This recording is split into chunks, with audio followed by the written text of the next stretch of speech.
5. Curry hits a three. 4. Bautista with a drive. Deep left field. 3. Patrick hit by Watt. Sack number 10. 2. Messi with a record-breaking goal. 1.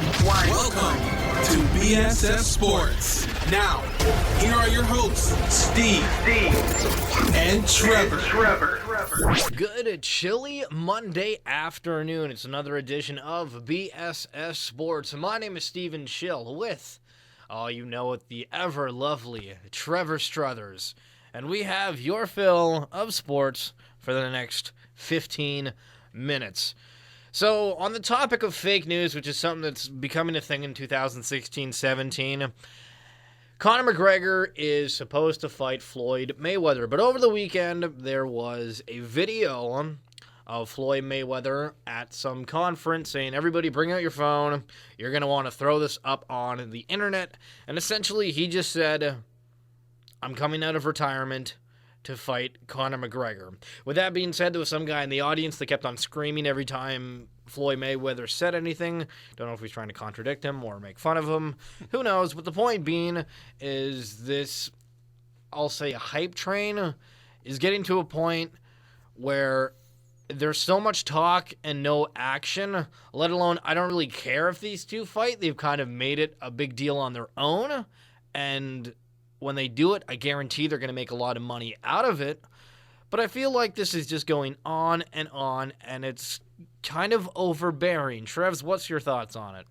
Well, really, I mean, if anything, if there was news that came out of what Mayweather said, it's that, in his words, he wants it to happen sooner rather than later.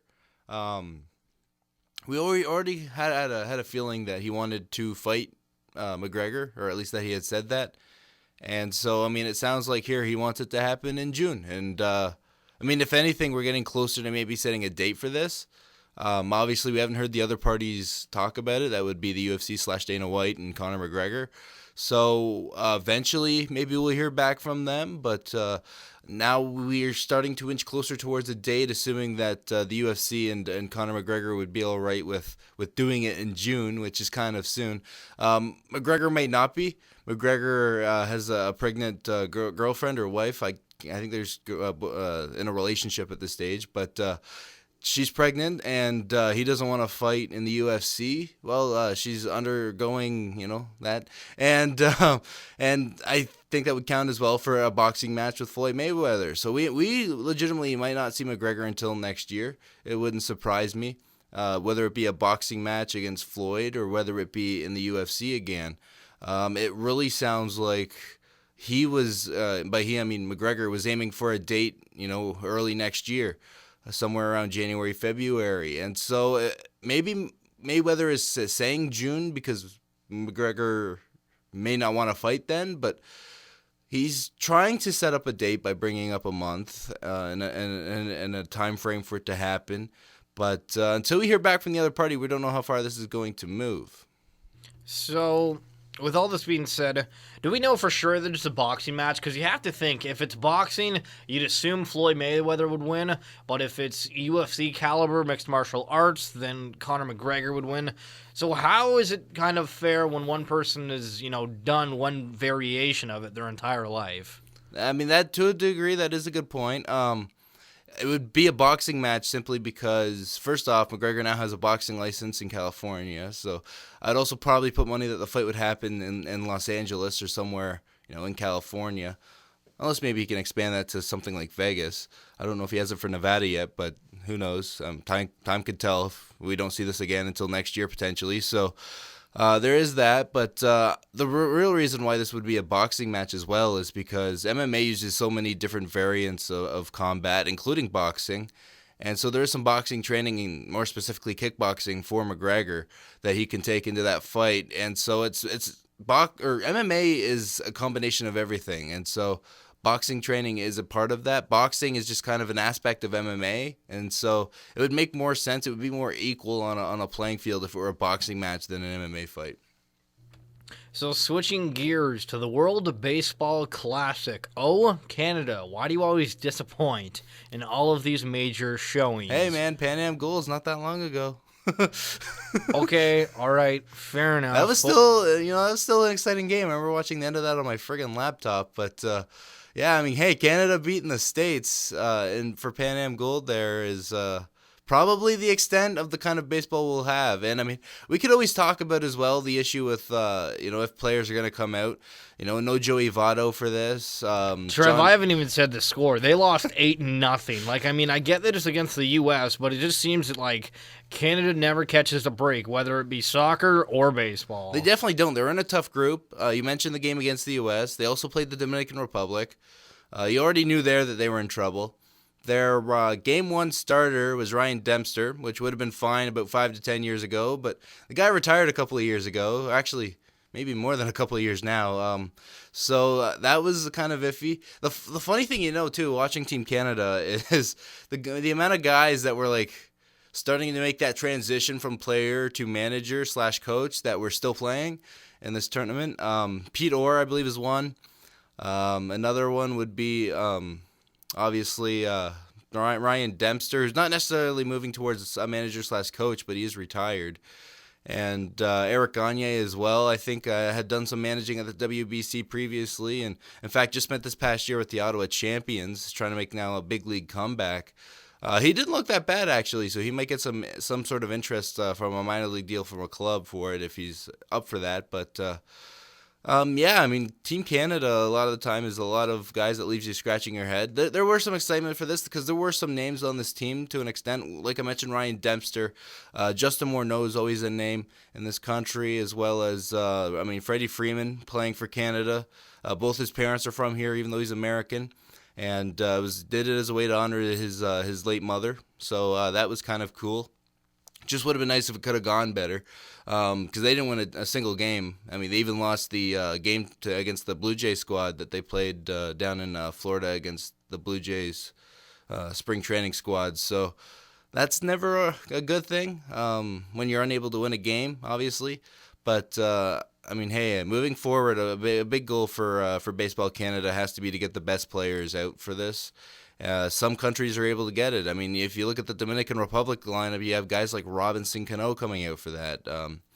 Same thing with the States. You have a lot of great talent coming out for this tournament in a lot of countries to represent their country, because this is essentially, in a way, the Olympics for, this is the top event essentially for baseball at the international level.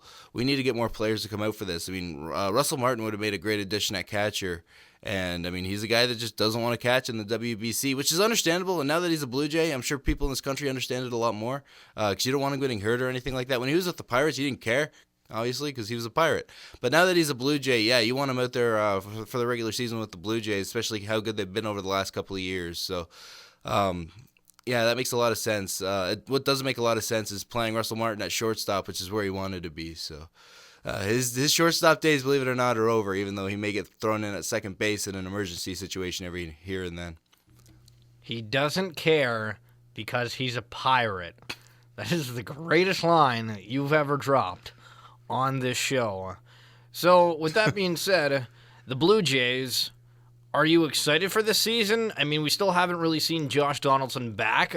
He's supposed to be back soon, but the hype that we normally get for the Blue Jays just seems to not be there this year, in my personal opinion.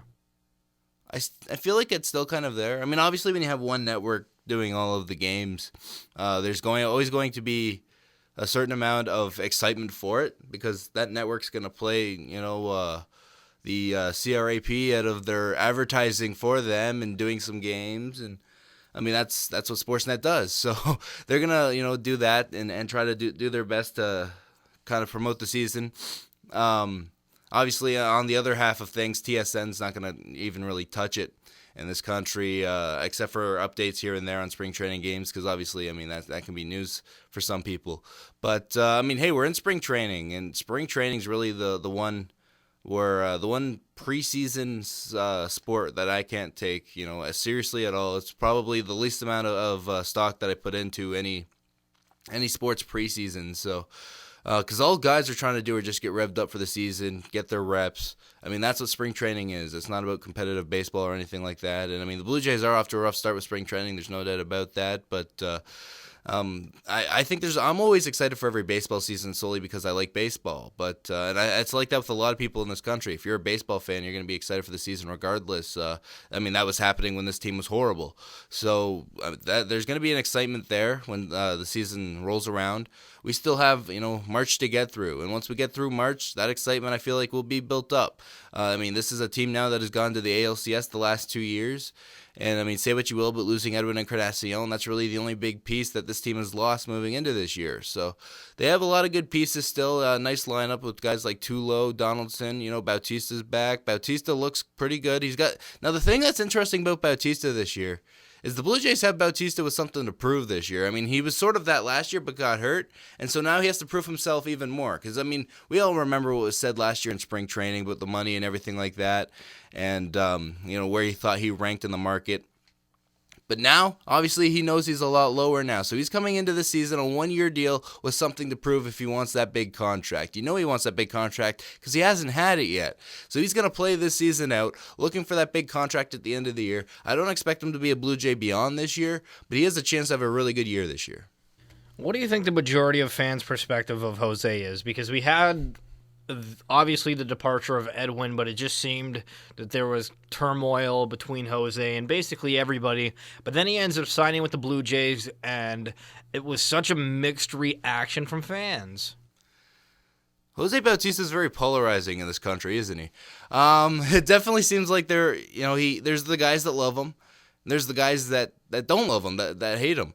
And it is kind of funny from a perspective because he has hit the second biggest home run now in franchise history. Like, that is a thing that has happened if we go back to a couple of years ago. And the only one that was bigger is one that has hardly ever happened before, which is a walk-off home run to win the World Series. So he's got one of the biggest home runs in franchise history, a moment that everybody can look back at as a Blue Jays fan and smile. It's hard not to. I still get goosebumps whenever I have the chance to see it. So Jose Bautista is very polarizing, though, just because he's an outspoken guy. He's not going to hold anything back. Some people like that. Some people hate it. Baseball purists who are getting older as we move on here, I feel like we're getting less and less of them, but they don't like the bat flips. They don't like the talking to the umpires about calls. They don't like the saying bad things about umpires in the media because, hey, umpires are part of the game. Even if they're getting calls wrong, that's part of the game, even though it's not. And we're moving in now into a direction with instant replay that's helpful, and hopefully maybe eventually some technology for robot umpires. But that's a different topic. But back to Jose Bautista.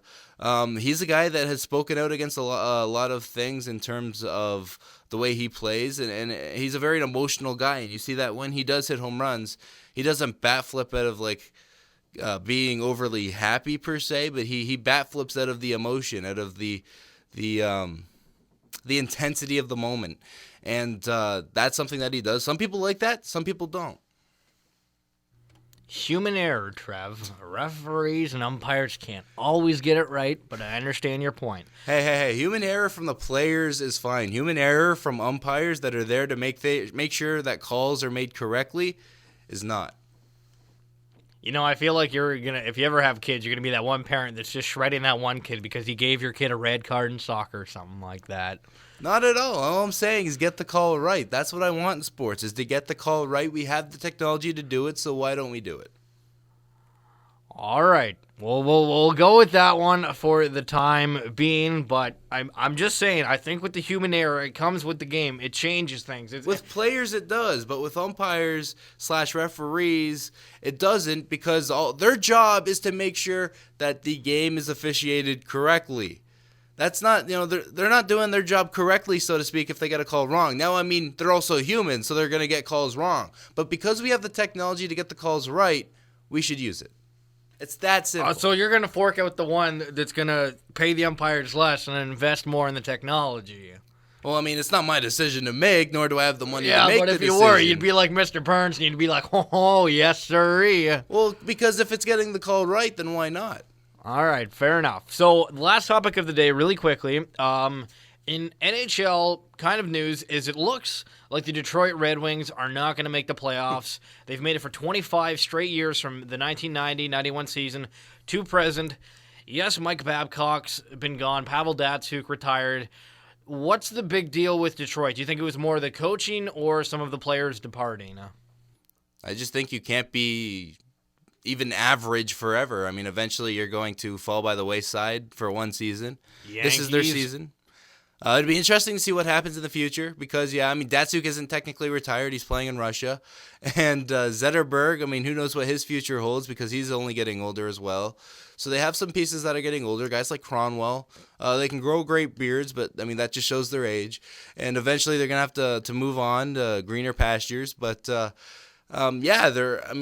maybe this is something to be said about how good of a coach Mike Babcock is. Because the Leafs are in a playoff spot and Detroit, for the first time in like 20 years, isn't. But I just think eventually, things are going to happen. Eventually, the Leafs are actually going to put together a decent season, make the playoffs, and eventually the Detroit Red Wings are going to miss the playoffs. It's just, parity essentially in the league. And eventually, I mean, nobody's great forever. That's the one thing is you can have a dynasty. The Blackhawks have been phenomenal with their cup winning in this last decade, but you can't be great forever. You're going to have your years where you're not very good. The Blackhawks were bad for a long time, and then they were able to turn around and be very good. The Red Wings were very good / average enough for the last 20 years to make the playoffs every year, but eventually you're going to have a bad season. And, I mean, they draft and develop very well, so I'm very afraid to see who they end up getting. But if I'm a player and I'm drafted by the Red Wings, really early in the top, 10, top 15 of the draft, then I'm going to be very happy going there just with the way they handle players. They don't rush anybody. And, I mean, Dylan Larkin's a great example of you can bring a player up quickly and they can still be very good. They know what they're doing with the players in the right situations.